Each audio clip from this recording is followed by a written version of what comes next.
Vous savez, avant chaque Coupe du Monde, on a toujours les mêmes débats.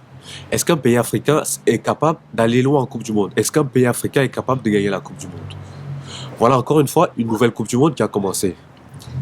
Et qu'est-ce qu'on a constaté? On a constaté que au match du Cameroun, un Camerounais, un enfant né au Cameroun, grandi au Cameroun, qui se retrouve à jouer pour la Suisse, marque un but pour, pour faire perdre le Cameroun. Uh, Make what you want, take what you want, ayy. Take what you want, say what you wanna say. Just another day to decide if this the game you wanna play. Bonjour, mon nom est Alain. Aujourd'hui, on va revenir sur ce fait, parce que c'est un fait, c'est pas une polémique, ça a enflé parce que les gens n'ont pas compris ce qui s'est passé. Depuis quelques années, depuis quelques temps, je le dis ici, que nous les Africains, on passe notre temps à marquer contre notre équipe. C'est comme s'il y a un match de foot, au lieu de marquer pour l'adversaire, nous les Africains, on marque que contre notre équipe. Ça s'est vérifié encore une fois contre Cameroun contre Suisse, dans cette Coupe du Monde-là.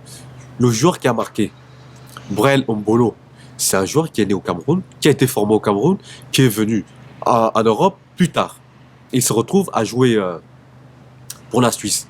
Il s'est passé quoi? Il a marqué un but pour éliminer le Cameroun. Est-ce qu'on trouve ça normal? Du point de vue du joueur, déjà. Est-ce que c'est normal que ce joueur qui a ses parents qui vivent au Cameroun, qui a toute sa famille qui vit au Cameroun, qui se retrouve à jouer pour une équipe, pour une nation, dont il a, en fait, qui n'a rien à voir avec lui? C'est quoi ses attaches avec la Suisse? T'es venu à Suisse, peut-être, pour chercher ta vie, pour te trouver, pour jouer au foot en club, pour gagner de l'argent. Mais quelle attache? Quand l'hymne national suisse retentit dans le stade, qu'est-ce qu'il ressent? Est-ce qu'il pose la main sur le cœur en se disant oui, je vais représenter les miens? Vous savez, le seul espace qui reste là où on peut affirmer fièrement son patriotisme, c'est le sport. C'est-à-dire qu'ils vont jouer l'hymne national, les gens ils vont se sentir concernés, ils vont se sentir nationalistes. C'est le seul espace qui nous reste, qui reste à tous les peuples. Parce qu'aujourd'hui, en fait, imaginons que c'est la guerre. À l'époque, c'était la guerre, un pays qui affronte un autre. Parce que c'est un peu l'image qui est renvoyée quand il s'agit des compétitions, mondiales, que ce soit en athlétisme ou en football. En fait, c'est deux États qui s'affrontent avec toute la symbolique. On se rappelle de la Coupe du Monde au Brésil, quand les Brésiliens jouaient l'hymne national, la plupart des joueurs ils fondaient en larmes. Que ce soit au Brésil, que ce soit en Argentine, on voit que c'est des moments d'émotion. C'est quoi cette émotion? Parce qu'on on se sent attaché au peuple, on se sent attaché aux valeurs, on sait que c'est chez nous, c'est notre culture, c'est notre terre. Quand ce joueur il vient en Europe pour, certes, chercher, jouer dans un club pour gagner plus d'argent, c'est normal, mais son cœur, son attache, c'est le Cameroun. Pourquoi il se retrouve à jouer pour la Suisse et marquer contre le Cameroun? Vous voyez? Voilà les incohérences que j'ai toujours essayé de relever et que beaucoup n'ont pas compris. Quand je parlais d'Mbappé la dernière fois, parce que Mbappé c'est exactement la même chose.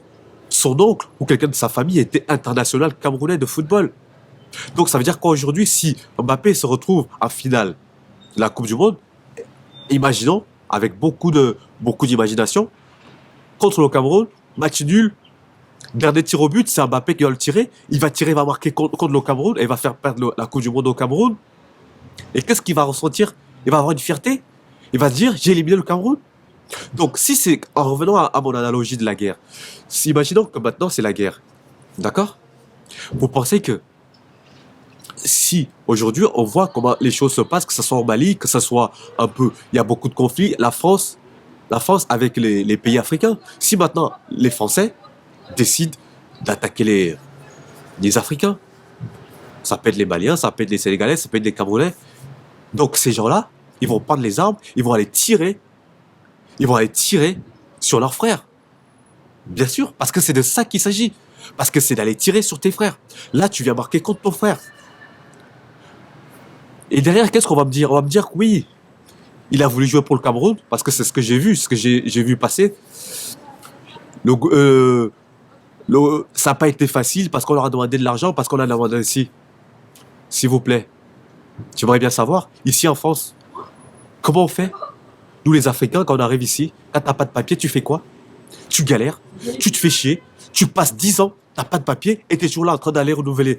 À l'époque, t'avais des gens qui dormaient devant les préfectures pour avoir juste une prolongation de séjour.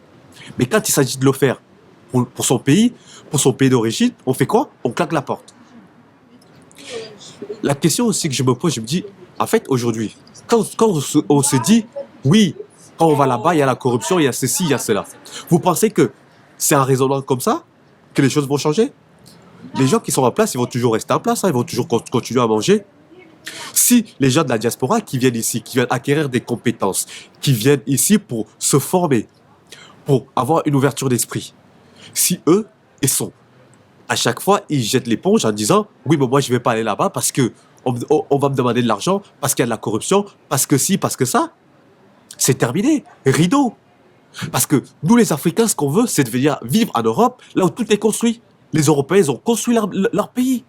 Ils ont construit, ils se sont battus, ils se sont saignés. Et nous, on ne veut pas ça. Tout ce qu'on veut, c'est d'arriver, c'est propre. Les équipes de sport, ils sont bien faites, les infrastructures sont installées, les villes, ils sont bien installées. Et nous, on vient juste, on joue, et après, on joue pour le pays. Et qu'est-ce qu'on attend? Qu'est-ce que nous on attend pour aller essayer de le faire? Vous voyez, Samuel Eto'o, c'est l'exemple à prendre. Samuel Eto'o, il a fini de gagner son argent en Europe, il est rentré au pays, essayer de contribuer à ce que le football camerounais sorte de sa torpeur, de son sommeil. Parce que nous, les Africains, on a toujours ça en bouche. Toujours en train de critiquer nos pays. Toujours en train de critiquer la politique de nos pays. Toujours en train de critiquer la façon de fonctionner le pays. Mais ça ne changera jamais. En fait, on se contente du peu. Parce que un mec comme Kylian Mbappé, c'est toujours la même chose. Je vais toujours venir sur lui parce que c'est la star. Le mec comme Kylian Mbappé, d'accord? Avec son père, ils sont ici en France, d'accord? Ils ont beaucoup d'argent. En fait, cet argent leur sert à quoi? En fait, ils ont de l'argent, mais en fait, ils sont quand même pauvres d'esprit. Parce que ça leur sert à rien. Le tiers d'argent qu'ils auraient dépensé pour le Cameroun, ça aurait apporté 1000 fois plus que ce que ça rapporte à la France. Mais ça, ces gens-là, ils ne comprennent pas qu'en fait, ils sont riches d'argent, mais ils sont pauvres d'esprit. Mais voyez un peu loin, voyez un peu plus loin. Voyez pas juste le fait que je vais dire, je vais gagner la Coupe du Monde. Mais qu'est-ce qu'on s'en fout? Juste un mec comme Kylian Mbappé, si à lui tout seul arrive à faire passer juste un palier, le palier des quarts de finale de la Coupe du Monde au Cameroun, je pense que c'est 10 fois mieux que de remporter le trophée avec la France. C'est pas le bonheur qu'il va faire à tout un continent. On ne parle pas d'un quartier. Parce que eux, ils se revendiquent des quartiers en France. On ne parle pas de ça, on parle d'un continent. Un Didier Drogba, il est respecté au Cameroun, pourtant c'est pas un Camerounais, au Sénégal, au Nigeria, partout. Parce que c'est une fierté africaine, ce n'est pas une fierté ivoirienne. Et Samuel Eto'o, c'est la même chose. Les grands de ce continent, ils sont adulés de partout. Donc, vous comprenez que avec ces mentalités-là, avec cette façon de se comporter, les Africains, on ne s'en sortira jamais. Et les Européens, ils sont bien contents. Ils sont bien contents de se servir de ça. Des talents, des cerveaux qui viennent d'Afrique. Parce que là, on parle toujours des richesses des sous-sols, des diamants, de tout ça. Mais on oublie souvent de parler des richesses intellectuelles ou des richesses de talent. Parce que là, aujourd'hui, pourquoi on parle de foot? Parce que c'est ce qui est visible. Parce qu'on voit la Coupe du Monde, on voit qu'un Camerounais a marqué contre un Camerounais. Bon, ça, c'est OK. Mais par contre, est-ce que dans les laboratoires, dans les bureaux, dans l'industrie, il y a aussi les mêmes cas? C'est-à-dire que les mecs qui sont venus en France, ils se sont formés, ils se sont retrouvés à avoir un niveau intellectuel tellement élevé que ils se retrouvent à travailler pour Total, pour les pays, pour les entreprises qui exploitent l'Afrique. Donc, ils vont aller en Afrique, eux aussi vont exploiter l'Afrique sur le compte des entreprises européennes. Voilà. Voilà le tableau d'un Africain. Est-ce qu'on est voué à rester que derrière les autres? À quel moment on va se dire, attends, je suis allé, ok, on a le droit de voyager, on a le droit d'aller chercher sa vie, on a le droit, mais par contre, qu'on a récupéré du savoir, de l'argent, moi, je vais rentrer chez moi aussi, faire profiter cette connaissance, cet argent, cette notoriété à mon pays ou même à mon continent entier. Dernière illustration, George Weah, l'ancien ballon d'or africain. Le mec, il est président du Libéria, c'est un président d'un pays. Comment un président d'un pays africain peut accepter que son fils, son sang, joue pour les États-Unis? Ça veut dire que là, aujourd'hui, si on joue Libéria contre États-Unis, qu'est-ce qui va se passer? Il va être pour qui? Il va être pour son fils ou il va être pour son pays? Là où il est président, c'est-à-dire que c'est lui c'est lui qui dirige le pays. Et son fils, il joue en face. Est-ce que vous pouvez imaginer juste ça dans un pays, dans un autre pays européen ou dans un autre pays dans le monde? On a Lewandowski qui aurait pu jouer pour l'Allemagne. Vous savez, la Pologne et l'Allemagne, on peut facilement trouver un grand-père ou un grand-mère qui était allemand, hein. Mais il joue pour la Pologne. Il sait qu'avec la Pologne, il ne fera jamais rien. Gareth Bale, pareil, il aurait pu jouer pour l'Angleterre. C'est facile. Entre l'Irlande et l'Angleterre, on peut facilement trouver des parentés faciles, hein. Mais non.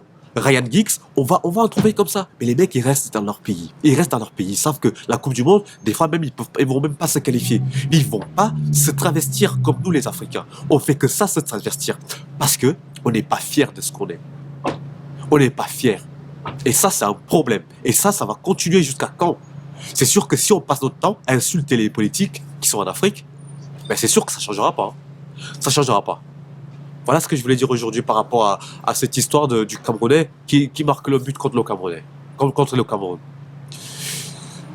Mais je vous remercie d'avoir suivi cette vidéo. On se dit à très bientôt. Ciao.